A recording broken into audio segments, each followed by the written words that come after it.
Halo, perkenalkan, saya Dimas Aprianto, mahasiswa Computer Science, Business and Learning. Pada kesempatan ini, saya akan membawakan materi berjudul Green AI Toward a Sustainable Future. Hari ini, kita hidup di era ketika kecerdasan buatan bukan lagi sekedar teori, tetapi sudah menjadi bagian nyata dari kehidupan kita. Namun, di balik semua kemajuan itu, ada tanggung jawab yang sangat besar. Presentasi ini akan mengajak kita melihat bagaimana AI terus berkembang, tetapi tetap selaras dengan prinsip keberlanjutan lingkungan.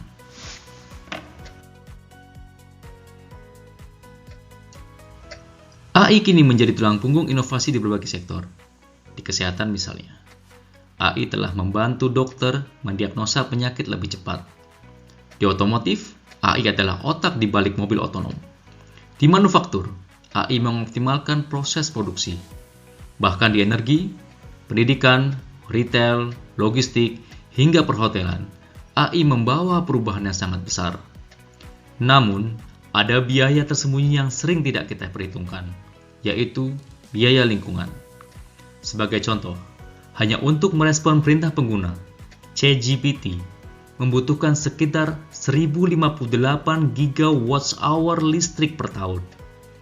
Energi sebesar ini cukup untuk menyalakan lebih dari 100.000 rumah tangga di Amerika Serikat selama setahun, atau mengisi daya ratusan juta iPhone setiap hari. Bahkan, cukup untuk memenuhi kebutuhan listrik satu benua Australia selama 1,5 hari. Ini menunjukkan paradoks.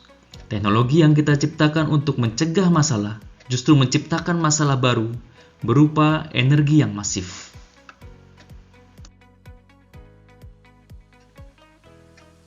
Untuk menjawab tantangan itu, maka lahirlah konsep Green AI. Menurut Dr. Swart dari Hebrew University, Green AI adalah pendekatan untuk mengurangi dampak lingkungan sepanjang siklus hidup AI, mulai dari pengumpulan data, pelatihan model, implementasi, hingga ketika infrastruktur dihentikan. Green AI juga menekankan pentingnya standar pengukuran. Tanpa standar yang jelas dan transparan, klaim AI yang ramah lingkungan tidak berarti apa-apa. Dengan standar inilah, kepercayaan bisa dibangun dan perbaikan berkelanjutan dapat terus dilakukan. Untuk benar-benar memahami Green AI, kita perlu membandingkannya dengan pendekatan yang sekarang paling dominan, yaitu Red AI. Red AI biasa diibaratkan seperti balapan Formula One tanpa batas bahan bakar. Fokusnya hanya satu, akurasi dan performa setinggi mungkin, tanpa peduli berapa besar energi yang dihabiskan.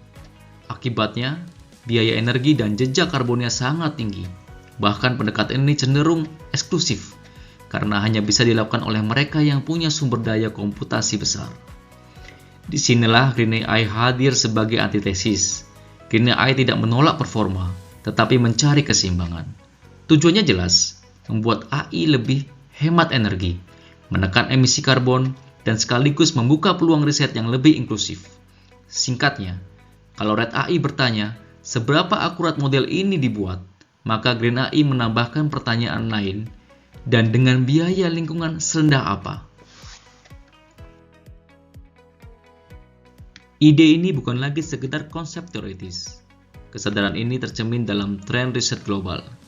Grafik yang kita lihat bersama ini diambil dari data Google Scholar, menunjukkan volume hasil pencarian per tahun. Perhatikan garis-garis yang ada. Kita melihat tren untuk Green Software, Sustainable Software, Green AI, dan Sustainable AI. Selama bertahun-tahun, garis untuk Green AI dan Sustainable AI hampir datar. Namun, coba lihat apa yang terjadi di sekitar tahun 2020. Terjadi sebuah lonjakan tajam yang signifikan pada kurva Green AI dan Sustainable AI.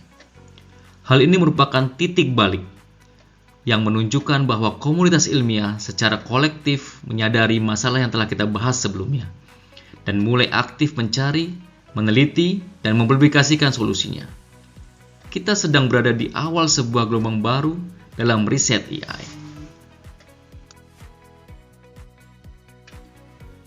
Lalu, bagaimana cara menerapkan Green AI? Ada dua jalur utama yang saling melengkapi, yaitu Green by AI dan Green in AI.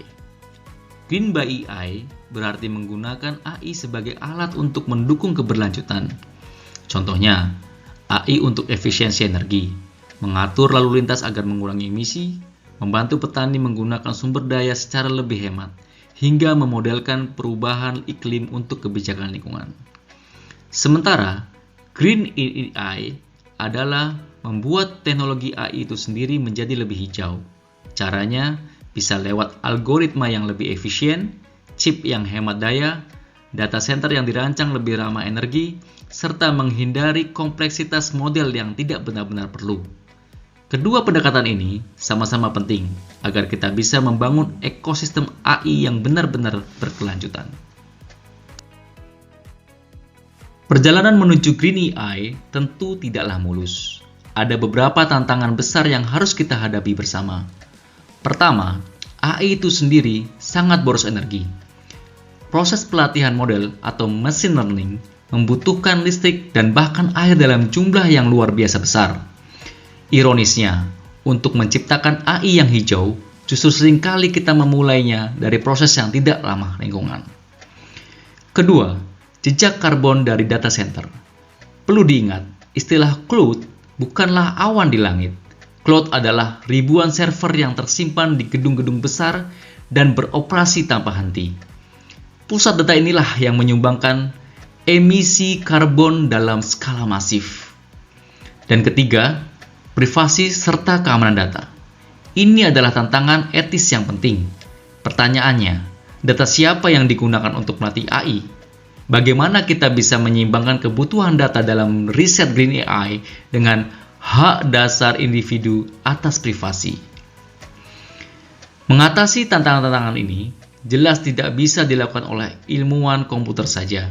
Dibutuhkan kolaborasi lintas bidang antara insinyur, pembuat kebijakan, dan juga para ahli etika, agar Green AI bisa benar-benar terwujud.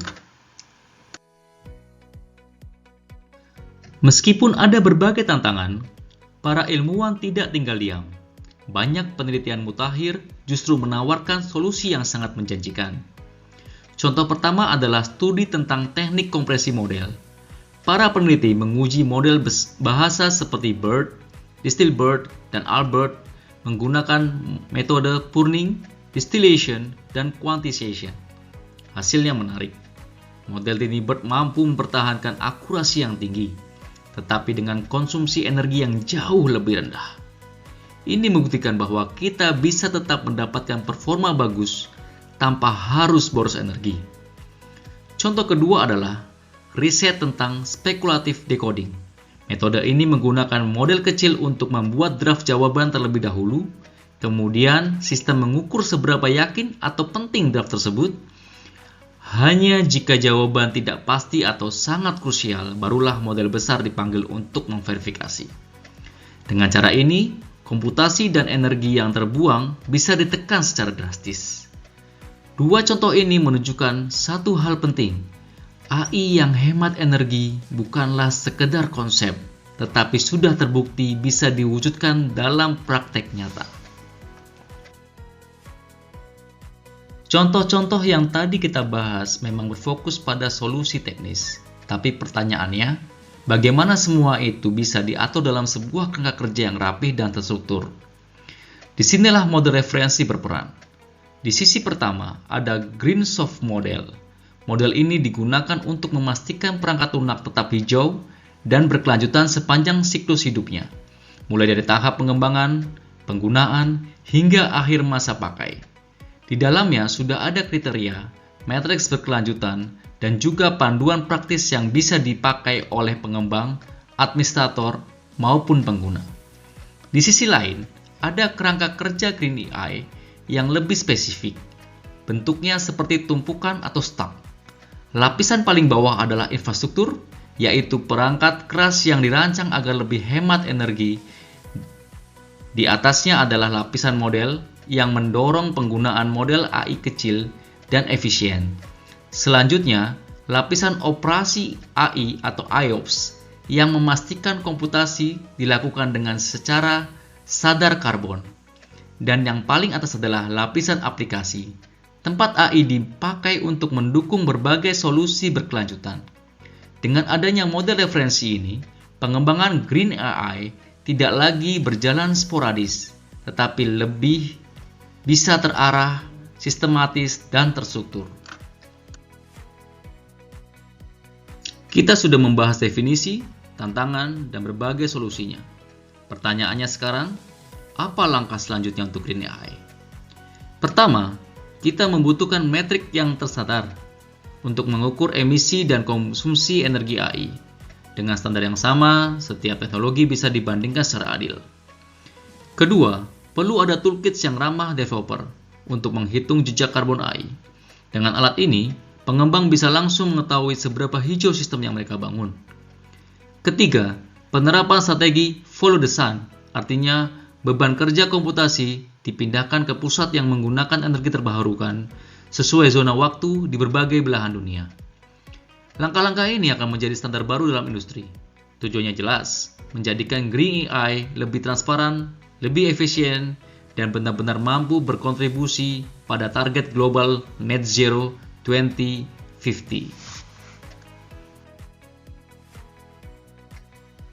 Sebagai penutup, izinkan saya meninggalkan satu pertanyaan penting. Apakah kita rela menghabiskan energi yang begitu besar hanya untuk sedikit peningkatan akurasi AI? Pertanyaan ini menyadarkan kita bahwa Green AI bukanlah sekedar pilihan, tetapi sebuah keharusan. Green AI adalah langkah krusial untuk memastikan kemajuan kecerdasan buatan tidak merusak lingkungan, melainkan mendukung keberlanjutan. Yang lebih penting lagi, mari kita refleksikan diri bersama, apa peran kita sebagai mahasiswa, peneliti, ataupun pengguna teknologi dalam mendorong hadirnya AI yang lebih hijau. Perubahan besar selalu berawal dari kesadaran kecil. Semoga melalui presentasi ini dapat menumbuhkan kesadaran itu dalam diri kita semua. Berikut adalah beberapa referensi ilmiah yang menjadi dasar dari presentasi ini. Demikian sharing knowledge dari saya. Semoga bermanfaat. Terima kasih atas perhatiannya. Wassalam.